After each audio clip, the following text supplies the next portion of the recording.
Okay, well, around the time of Mayhem starting, that must have been around the same time you went into Primal, right?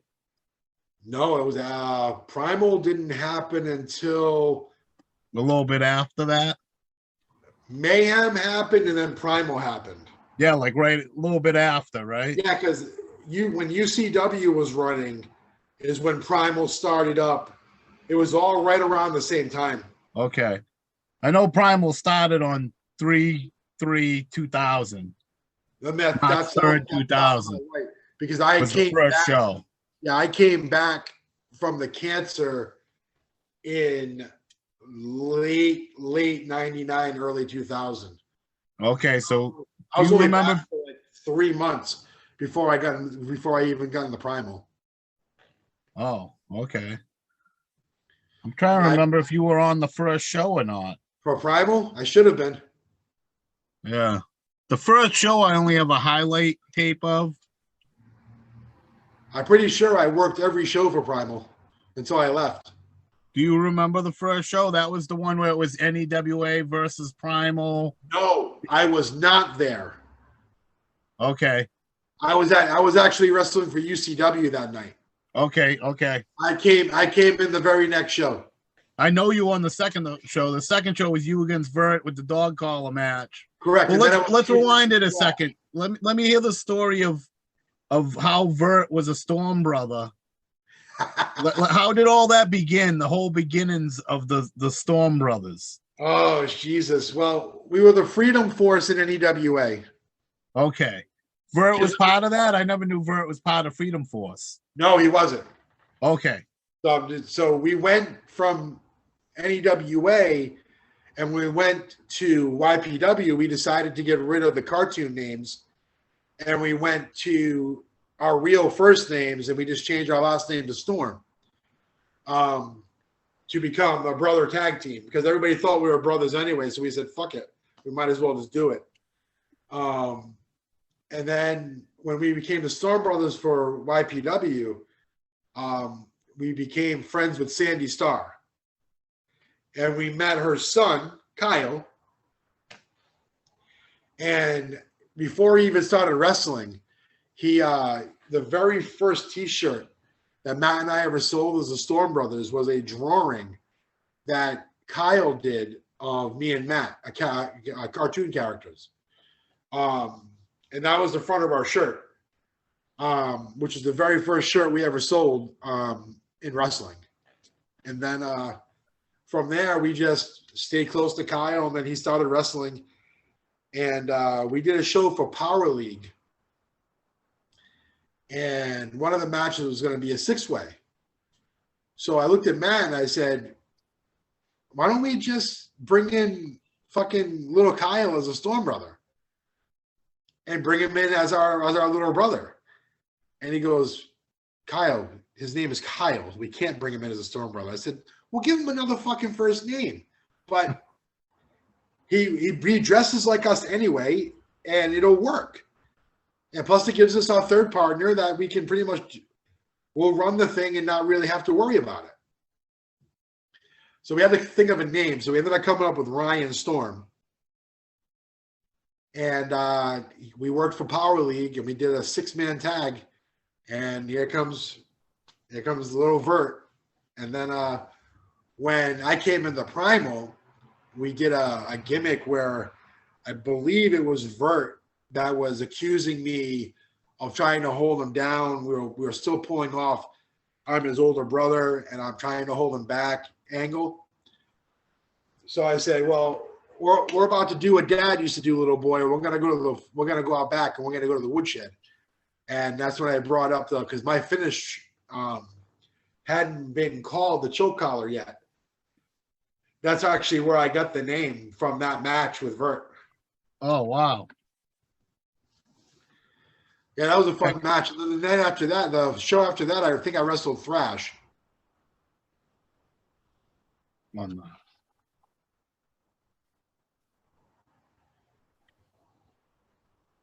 Because that was called the Woodshed match or something. Yeah. The Storm Brothers Woodshed match or something like that. Oh, we beat the shit out of each other. Like I told him before the match, I said, dude, lay in, because I'm gonna lay in. I want this to look real. And we were fucking laying it in. That was a really fun match. I wish I had that too. I have that too. Oh, you suck. You got more of my shit than I got. That's why I'm putting this stuff out there. That's why I put it up so everybody can see it and have it finally. Yeah, I'll take a copy of that. Anytime you want to see it, send it. Like, serious, dude. Like, I have friends that like text me. I think I told you this on the phone. Like, hey, Kyle, I found a match of you on YouTube. And I'll put it on. I'm like, I don't fucking remember this. There's a match of me versus Rush from Walter Kowalski's company. I don't fucking remember the match at all. And usually I'll remember tidbits. And I'll be like, oh, yeah, I remember that. But, oh, my God. I know why I probably don't remember it, because it was fucking horrible. He is the drizzling. Oh, you know what? Joe Bruin brought that match up to me, I think. And He said may that have. you said to him that was like the worst match you ever had or something after it. Dude, I've had some real. I mean, I've wrestled Tiger Shock in NEWA, and I legitimately had to headbutt him and knock him out to bring the match home, because he no-sold my foot twice. He was that fucking stupid. That match with you and Rush, Joe Bruin said, I have the utmost respect for Kyle. I've seen him have the best matches in the world, but I don't know what it was with him and Rush. They didn't mesh or something. Oh. He said everything was off in the match. Something just didn't go right that night, he said. Dude, it was a shoot, because Joe wanted me to go over, and Rush had some hair across his ass about putting me over, and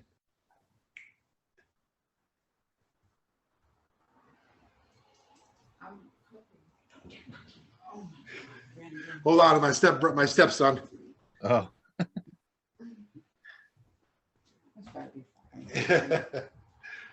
So, yeah, he was pissed he was putting me over. So, and this is where I actually learned. Like, I think this is the first time that I ever actually shot on somebody in the ring. So this might have been where I don't even know, man, where my so-called reputation came from as being like somebody that's gonna hurt you. I don't get it. But anyway, yeah, we went out to the ring, man, and from the first lockup, he just would not. Dude, it's on YouTube, and if you can find it, it's fucking. It's probably on Joe Bruin's page. I'll have to look for it. It's horrible. Like, oh, anyway. Huh? Yeah. I don't have the next show, so I don't know if, because the next show was the Bundy show, I believe. I don't have that one. That's the only show I don't have on tape. It's one of the only ones. I think that might have been when I worked Pretty Boy. Because the second show was, yeah, Stop the Mayhem was the second one. That was a dog call. Bert said he like really got choked out when he went over the ropes. He said he was like seconds away from going out. He was seeing black and stuff. Yep. He goes, that was a shoot, dude. I wasn't selling shit. The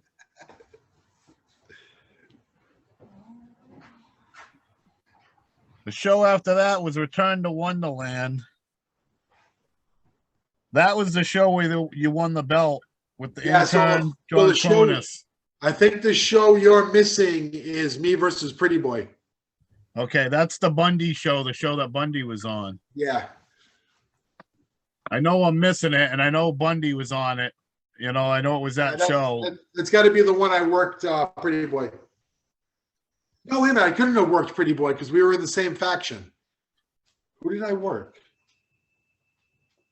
Maybe I worked the intern, and that's what brought out the three-way the following month. Yeah, maybe. I don't know. That show is like a big black hole for me. I can't fucking remember. Yeah. What's your memories on that three-way where you win the belt? I have absolutely none. No memories? Like, dude, I'm not even joking. I don't remember a single thing other than we had a match. Do you have any memories on John Cronus at all? Just on him? I have a ton of memories with John.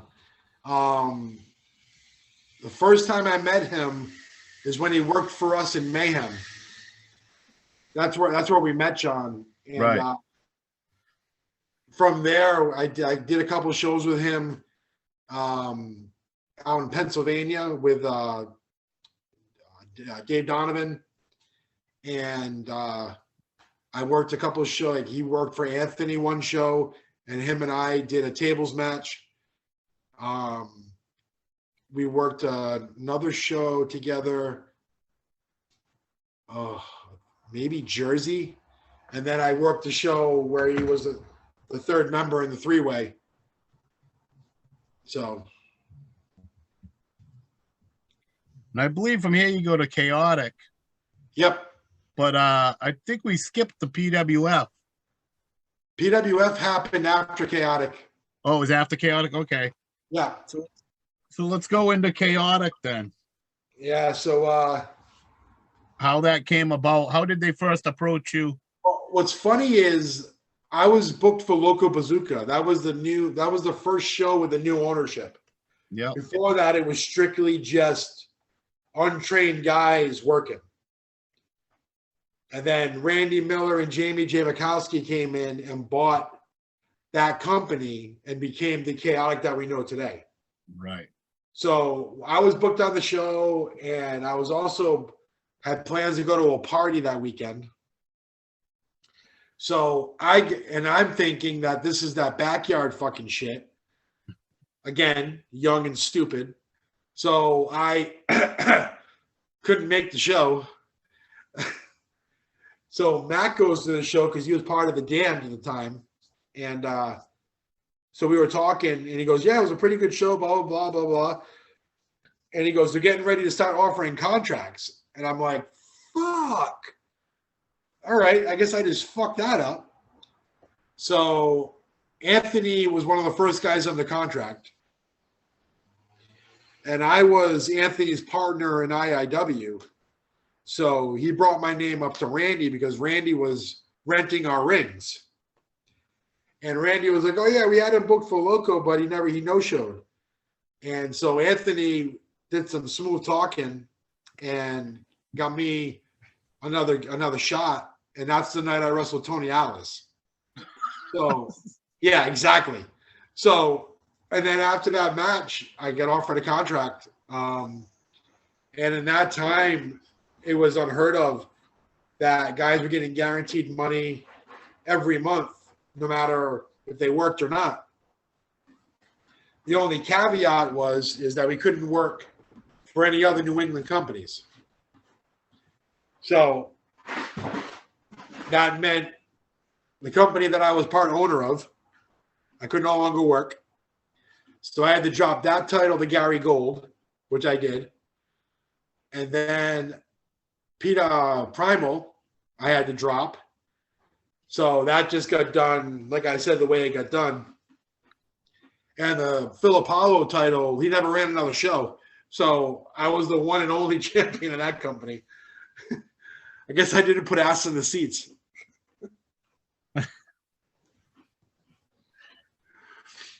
So, and then, so you could work shows outside of New England. Yes. If we had an off time and we wanted to work outside of New England, we could.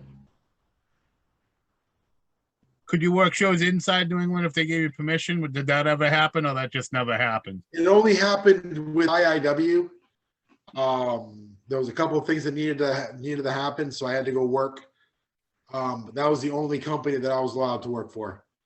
All right. But if there was something special, you could say, hey, I have to go drop the title. I have to do this. And they might allow it. They, like I said, it wasn't like Nazi Germany. Right. I mean, the only thing I had to do with break the contract was work for somebody else. That's the way the contract was worded. I don't have to ask for a release. I don't have to get released. I just have to work for somebody else, and I'm no longer on the contract. So it was like the night that I ended up leaving Chaotic, I actually got in my car. left the Methuen Hall that we just wrestled in, and I just had a fucking bullshit match with Jimmy Jack Cash, which, oh my God, was that fucking bad. But not as bad as Rush. And I'm driving home. It's like 11:30 at night. And I call up Jay Rumble. And I'm like, Jay, you guys still wrestling tomorrow at the Plex? And he goes, yeah, why? I go, you got anybody that I can do a run-in on and just beat the shit out of? And he goes, yeah, but you're under contract. I go, yeah, until tomorrow night when I walk into your ring. And he goes, are you serious? I'm like, yeah. He goes, yeah, come on down. And I ended up doing a run-in. I think it was during one of Todd Hansen's first matches as Johnny Blue. I think I did a run-in, and I think he was involved in the match. I don't remember. I know it was a singles match that I jumped in and just hit both guys and got on the stick. And that's how I broke my contract with Chaotic. So then I was with NWA New England. How outside of when you left, how was your time in Chaotic before that? Really cool. I mean, I met some really cool people that I'm still friends with today. Like April Hunter.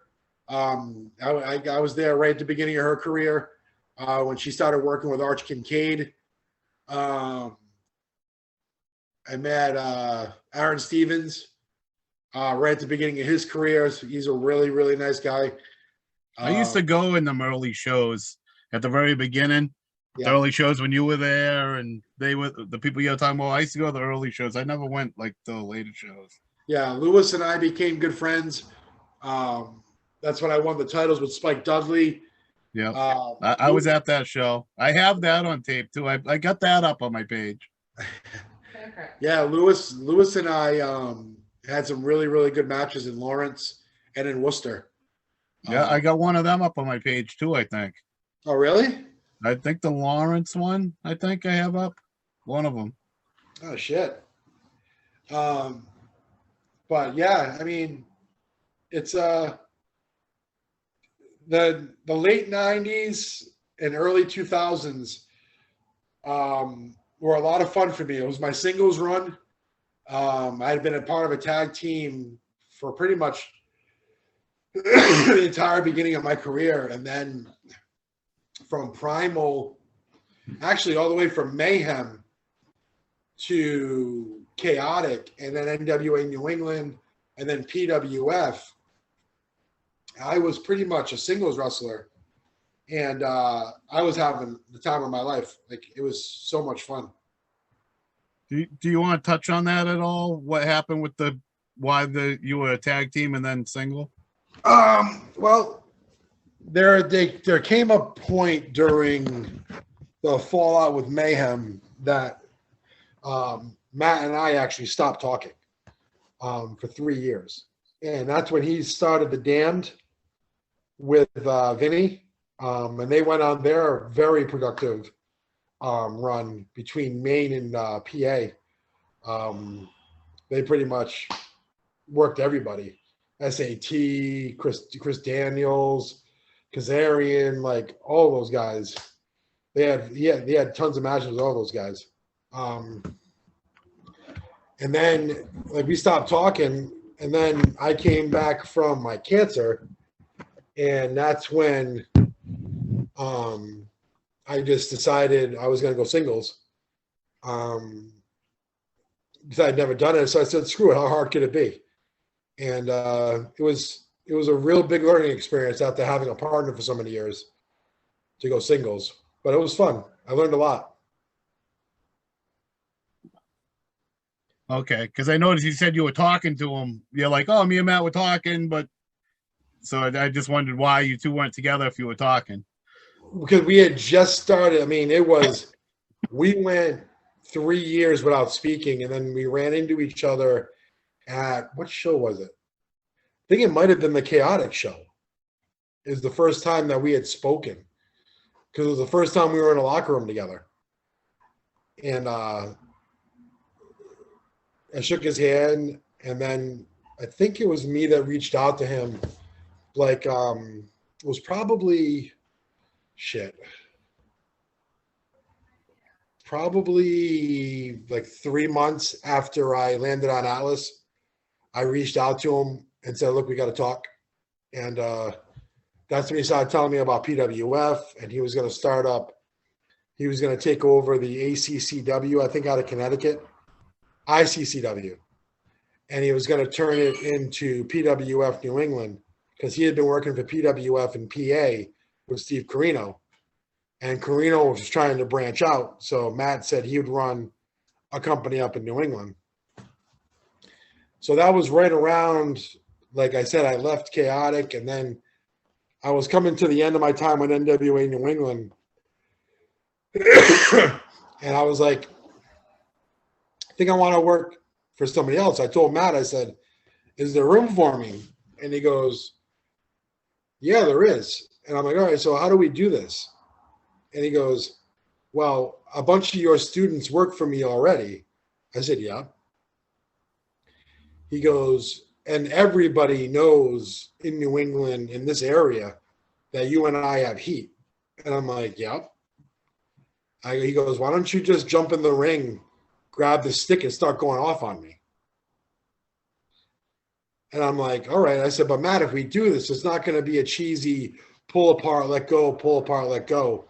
I go, "I only want two people in the know, and that's Knoxville and Chris Venom. I believe they're the only two, because that's what got Matt and I talking again, was that Knoxville and Venom became friends. And we're saying how this is kind of fucked that Matt and Kyle don't talk and blah, blah, blah.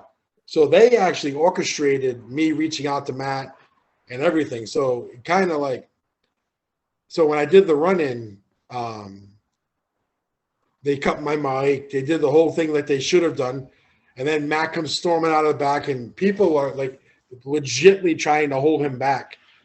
Like Vinny didn't know, Kid Crazy didn't know, Bad Boy Billy Black. The only person that knew was Chris Venom. So he's coming at me, and they're trying to stop me. They're swearing at me, calling me unprofessional, and blah, blah, blah. And Matt gets in the ring, and we get fucking nose to nose. And it was 3/4 shoot. And he pushed me, and I fucking pushed him back across the ring. And he tackled me, and we were throwing haymakers at each other. And they're legitimately trying to pull us apart. I think I punched Knoxville. I threw somebody else across the ring. Like it was like I said, 75% shoot. And I ended up leaving, went sideways out of the parking lot with my truck like an asshole, blah, blah, blah. And then like half an hour later, I came back. I pulled around the back of the building, went in the basement to the locker room. And everyone's just looking at me going, "You fucking asshole." And I was like, "What?" He goes, "We know it was a fucking work, you dickhead." So Matt and I like fucking hugged. We were laughing about it. Like we were proud of it. It looked real. So it was cool. Was that the beginning of PWF, like kind of how it started? I think that was the second or third PWF New England show. Yeah, so, and then in late 2003, I actually ended up buying into PWF because it was getting ready to go under, because people helping Matt weren't looking at it as a business. They were looking at it as a fucking joke. So Matt was like, "You know what? I'm not going to bother, blah, blah, blah." And I said, "Dude, no. You got something good here." I said, "Let me come in. Let me actually come in and help you. I'll put in some money, and we'll do a final show." We were calling it, what was it? Wrongful Termination was the name of the show. And it was at the Loomis Arena. And we had come up with entrance videos for everybody. We're showing it on this ugly blue fucking ugly white drop cloth against the wall in a barn.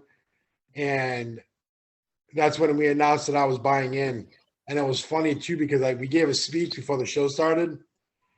And Matt introduced me, and a lot of the guys didn't know me. So I was like, "All right, guys. So I'm one of the owners now. I'm in charge of talent. I said, everybody look to the left, everybody look to the right. One of you is not going to be here at the next show. And there were people there for the first time, and they were like, well, I don't think it's going to be us because this is our first match. So it was like, everyone was like, oh, shit, he's a dickhead. And I was an asshole. I own it with pride. Did it straighten it out some?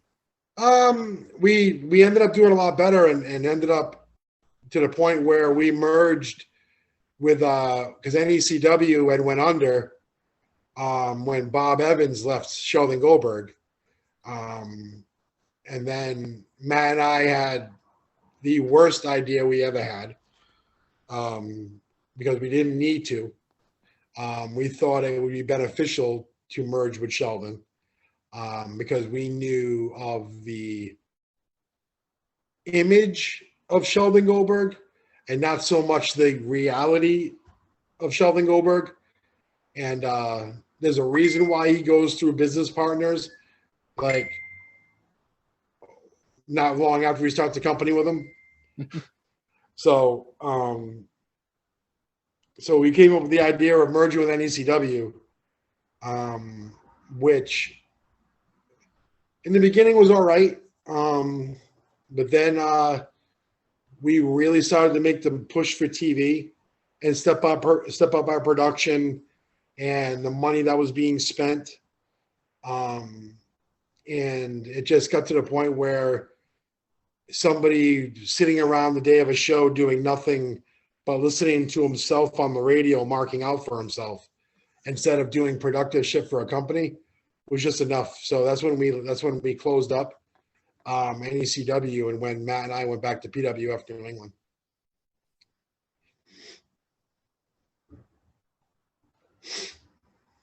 How long did that last? How much longer did that last after that? PWF New England, I think lasted until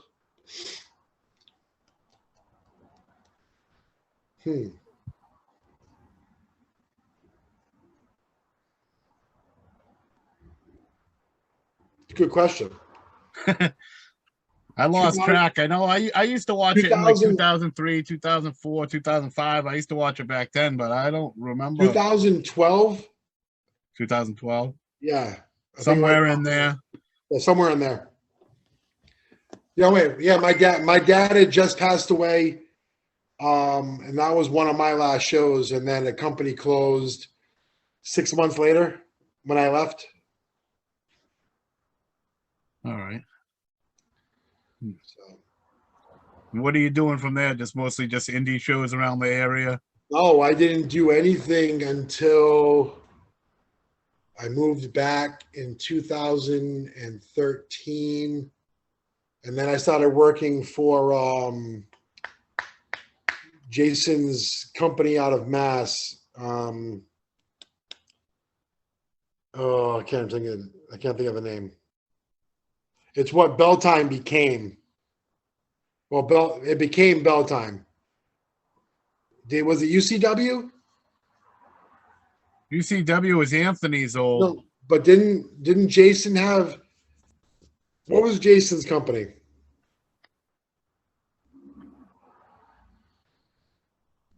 He operated out of Malden and stuff. Yeah. Well, whatever his letters were. Yeah, I know, whatever it was. Yeah, I worked for him. I'm doing an interview with him right now, too. I'm putting it up right now. I just did one with him. Yeah. So I worked for him, and then I started working for APW up in Salisbury area, Newburyport. And then I did my last show for, it was Jay's company, and I believe I put over Bo Douglas for my last match. And that was in 2016 or 17. 2017. You do some stuff for Baker too? Yeah, I mean, the House of Bricks was always thrown in there. Yeah. And Power League was always thrown in there. Like whenever I was like missing people and want to do a reunion, I'd go to like a Power League or a Brick show. Yeah. But they all like humored me, and like when I called, they're like, "Hey, you got something for me?" Yeah, Cal, I come back, and I'd wrestle some new kid, and obviously who fucked up, and they needed to get beat on, so that was my job. Yeah, because So I thought I seen something. I was watching something from not too long ago, and you were on it from. yeah, I don't like know I when it said, was from. I was Not just that. jumping around to doing spot shows here and there. Nothing. I think the biggest, the most, the Jay's company. I wish I could remember the name. I can't, but because Charisma has all that footage. I wish I had that too. Oh, I had some good matches with Steve Beck and um, me and Dave. Was it DC. NWA Fire? No, that's the. I think that's the channel. I That's the know he was YouTube talking channel. about NWA Fire. No, I wasn't. It was a different company altogether. I wish I could remember. Ask him Yeah. next time. Ask him next time you talk to him. All I right. can't remember. I know that was something he was doing for the Savoldis, NWA No, Fire no, or this something. wasn't Savoli's. All right. So, but yeah, and now I just did my first match since the other night. I know. I can't believe you're back at it. I don't know if I'm gonna do another one. And I mean, it felt good. I mean, I was sore as fuck for like a week and a half. I bet. But How it was long has it been since your last one? well, that was the end of 2016, early 17. So 5 years. Yeah. Yeah. And I was, dude, back then I was so convinced that I was done. I burned my boots in a bonfire. Really? I threw my boots into a bonfire. My wife wanted to fucking kill me. She's like, "What are you doing?" I was like, "I'm done." She's like, "No, you're not." I said, "Yes, I am." So what do you do for this time? I wore Timberlands. No. Yeah, Evan and I did a tag team. We called ourselves Dazed and Confused. So we were basically like ripping lines off from the movie. We came out to Tush. Like I was the wicked stoner, he was the fucking alcoholic. So it fit us perfectly. There you go. Wasn't a bad match, No. Who'd you work? was that? Who'd you work? Um, Probably shit. nobody I know. It was a new kid. Couple new kids. No. The other one has been around forever, and oh my fucking god, my brain's horrible. Oh, I know his real name. I can't think of the work name, but anyway, I actually worked him like 10 or 11 years prior. Like it was like, so when I saw him at the show, like I didn't forget his face, but I could not remember his name, and I No. felt horrible. So, but somebody told me his name, and it was just like I was getting like glimpses of memories, but nothing that I could put a stamp on. And that's, dude, I'm telling you, like my urologist, like last time I saw him, he goes, "Look, I can't diagnose you because you're not dead." He goes, "But you got CTE," and I'm like, "Okay." He goes, "So keep an eye out for like depression, and you're gonna notice your memory going." He wasn't fucking kidding, man.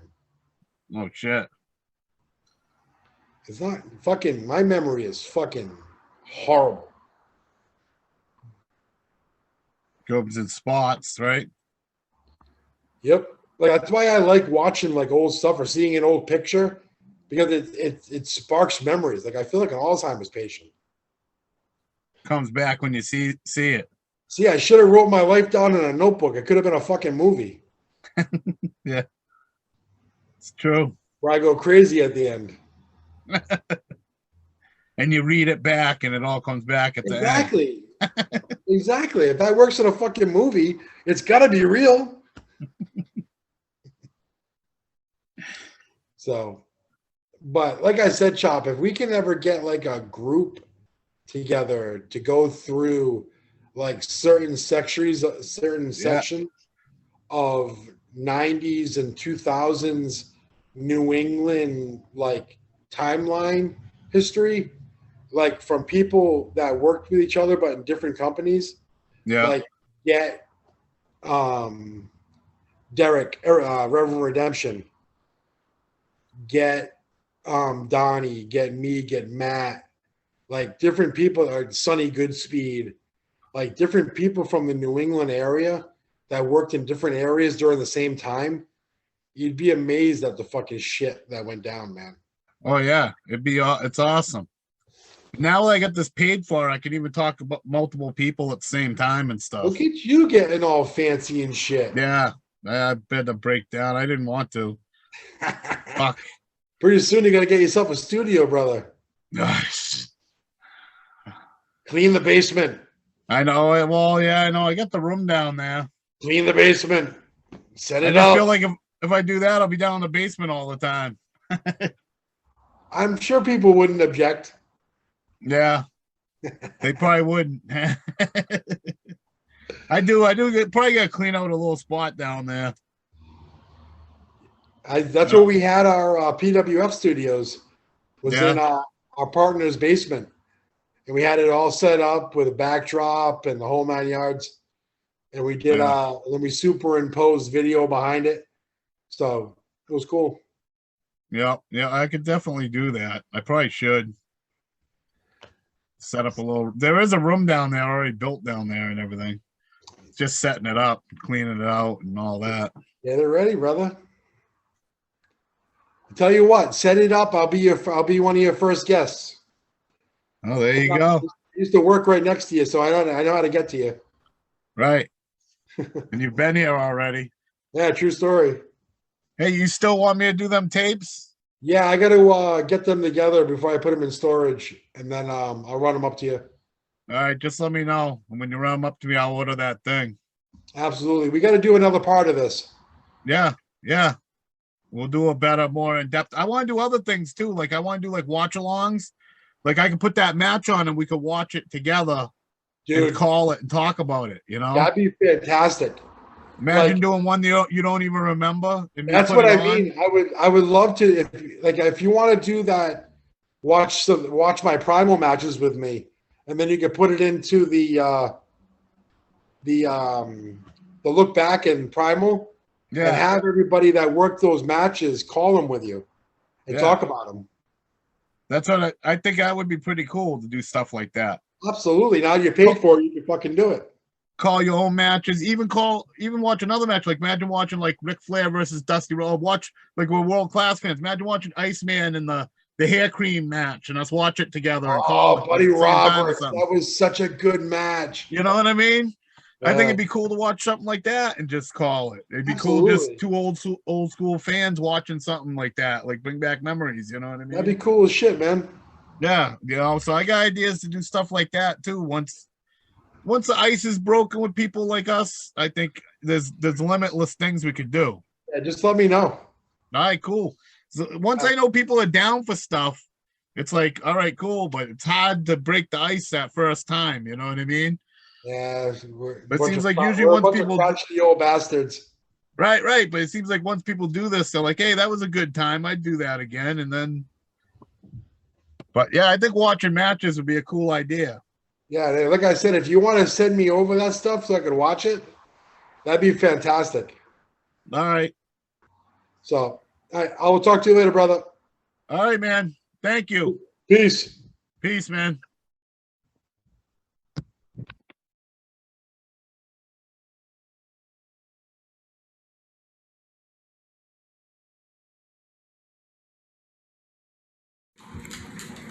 This is Kick-Ass Kyle Storm, New England Pro Wrestling Hall of Famer. You like independent wrestling? You like women's wrestling? Hardcore? Shoot interviews? Check out Chop's videos. You'll love what you see.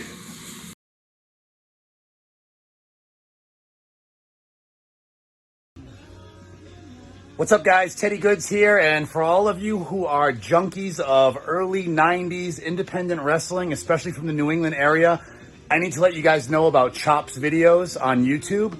I am a subscriber and I watch his videos frequently. Tons of NEWA stuff, Tony Rumble stuff, CWA, Primal Conflict, just all kinds of hidden gems. A few matches of myself early in my career, so check it out.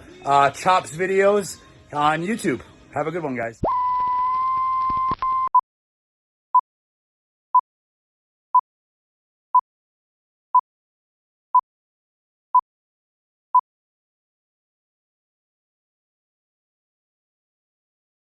And it turns out there is a path you can take around two moving black holes that haven't quite collided yet, where you can end up in the past of when you started that journey.